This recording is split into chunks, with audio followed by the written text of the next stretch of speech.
Bit of a different question, but if St John's Calvary was a person, what sort of characteristics would that person have?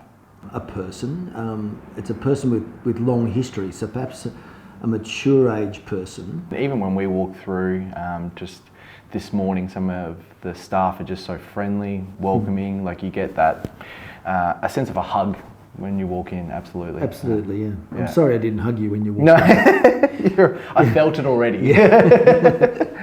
If your team was sort of to describe you as a person, as a colleague, as a friend, how would they describe you? I hope they would describe me as available, Yeah. and I'd really love them to think of me as a good listener.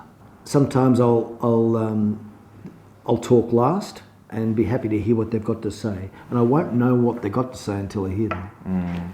What does palliative care mean to you? I remember Palliative Care Tasmania had a sticker that said, according to recent research, 10 out of 10 people will die. 10 out of 10. Who knew it was that much?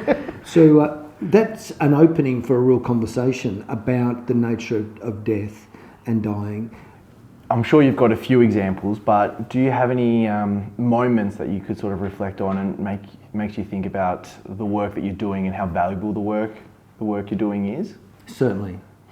I know that the Gibson staff here have a process for whenever anyone has died on the ward, and they do an honour guard, and they come out to everyone, whether it's cleaning staff or a visiting kitchen staff member, and all the nursing staff, social worker, everyone drops tools, comes to the hall, and as the funeral directors process out,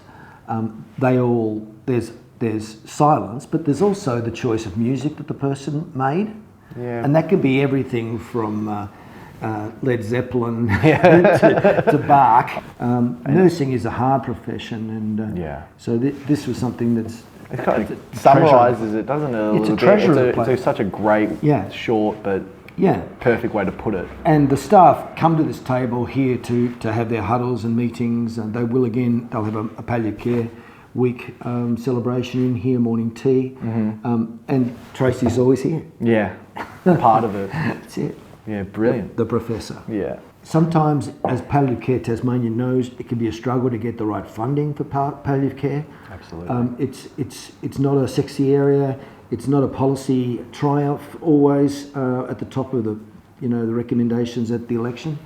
But we really want to make sure that we keep a strong foot in the work of care for the dying, because it goes right back to the sisters and when they started their work on the streets, that they would be caring for the very vulnerable and the dying. It's a tradition. Oh Lord, into my arms.